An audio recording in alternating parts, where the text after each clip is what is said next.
नमस्कार, मी संदीप. एलएस मराठीच्या लाईव्ह बुलेटिनमध्ये आपलं स्वागत. पाहुयात काही विशेष घडामोडी.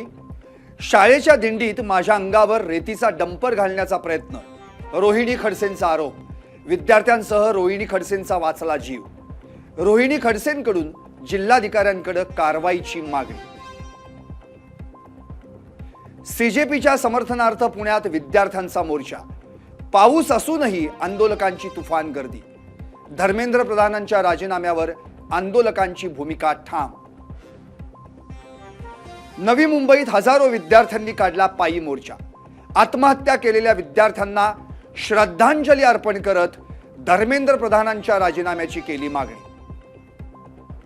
आरक्षण उपवर्गीकरणाच्या विरोधात नांदेडमध्ये 9 ऑगस्टला भव्य मोर्चा.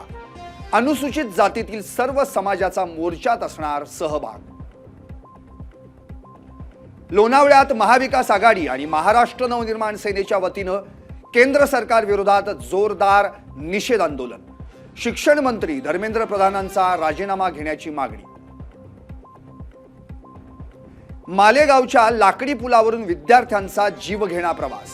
कायमस्वरूपी आणि सुरक्षित पुलाची उभारणी करण्याची मागणी. शेतकरी, शेतमजूर, ग्रामस्थांनाही करावा लागतोय याच पुलावरून प्रवास. बारामती पाटस मार्गावरील उंडवडी टोल नाक्यापुढे एकाचा अपघात. जय पवारांनी तापा थांबवत केली जखमीला मदत. उपचाराची संपूर्ण व्यवस्था करण्याच्या दिल्या सूचना.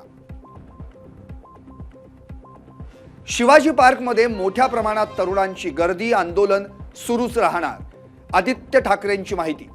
प्रधानांचा राजीनामा होत नाही तोपर्यंत शांत बसणार नाही, ठाकरेंकडून स्पष्ट.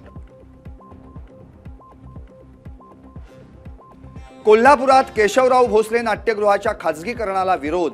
निधीमध्ये गडबड करण्यात आली आहे, कलाकारांचा आरोप.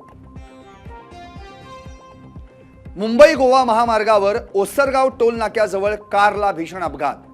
कारचं नुकसान, प्रवासी बचावले. आणखी काही विशेष घडामोडींसाठी पाहत रहा एलएस मराठीचं लाईव्ह बुलेटिन.